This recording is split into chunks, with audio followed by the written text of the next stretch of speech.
जय श्री सीताराम, जय बालाजी महाराज। प्रिय भक्तों, आज इस वीडियो के माध्यम से हम आप सभी भक्तों के लिए लेकर आए हैं प्रभु श्री हनुमान जी महाराज का एक ऐसा अद्भुत व चमत्कारी सिद्ध मंत्र, जिस महामंत्र को सच्चे मन से 2 मिनट सुनने मात्र से ही भक्तों का विवेक जागृत होता है। कठिन से कठिन भी कार्य व बहुत दिनों से रुका हुआ कार्य बहुत तरक्की के साथ व आसानी से सिद्ध हो जाता है। प्रिय भक्तों, बड़ी से बड़ी इच्छा व मनोकामना प्रभु जी की कृपा से शीघ्र ही पूरी हो जाती है।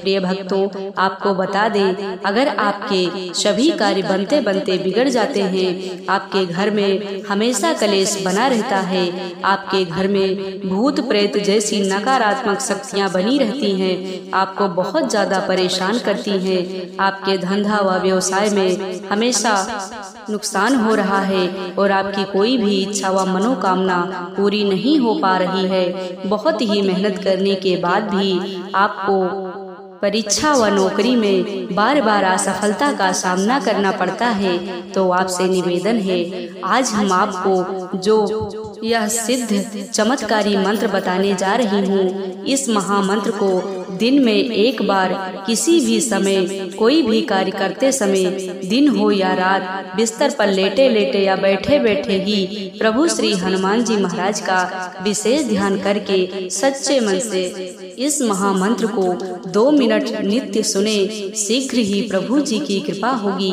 और आपको कृपा की अनुभूति भी होगी। प्रिय भक्तों, यदि आप अपने सभी कार्यों में बहुत ही आसानी से सफलता पाना चाहते हैं, अपने जीवन की सभी संकट व विपत्तियों को दूर करना चाहते हैं और अपने घर की सभी नकारात्मक ऊर्जा व शक्तियां समाप्त करना चाहते हैं, तो आपसे निवेदन है, सुबह उठकर स्नान आदि करके प्रभु श्री हनुमान जी महाराज के प्रतिमा के सामने बैठकर श्री हनुमान चालीसा का पाठ करें। कुछ ही समय में आपको चमत्कार दिखने लगेगा।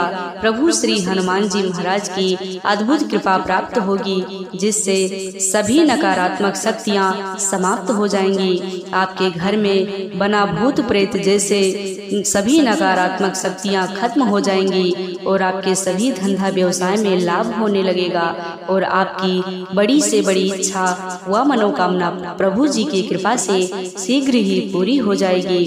प्रिय भक्तों, यदि आप श्री हनुमान चालीसा का पाठ नहीं कर सकते, तो इस वीडियो में बताए गए मंत्र को सच्चे मन से 108 बार या 51 बार नित्य सुने। यदि ये मंत्र नहीं सुन सकते, तो किसी भी मंत्र अथवा चौपाई का नित्य जप करें व सुने, प्रभु श्री हनुमान जी महाराज की शीघ्र ही कृपा प्राप्त होगी।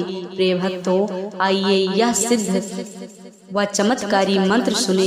इससे पहले यदि आप चाहते हैं प्रभु श्री हनुमान जी महाराज की कृपा सदा सदा के लिए बनी रहे, तो चैनल को सब्सक्राइब करके कमेंट में जय श्री राम, जय बालाजी महाराज लिखकर अपनी हाजिरी जरूर लगा दे। प्रिय भक्तों, जीवन के समस्त संकट को पल भर में दूर करने वाले प्रभु श्री हनुमान जी महाराज का यह सिद्ध व चमत्कारी मंत्र पूरा सुनने का प्रयास करें। मंत्र है, ओम नमो भगवते हनुमते नमः। ओम नमो भगवते हनुमते नमः। ओम नमो भगवते हनुमते नमः। ओम नमो भगवते हनुमते नमः। ओम नमो भगवते हनुमते नमः। ओम नमो भगवते हनुमते नमः। ओम नमो भगवते हनुमते नमः। ओम नमो भगवते हनुमते नमः। ओम नमो भगवते हनुमते नमः। ओम नमो भगवते हनुमते नमः।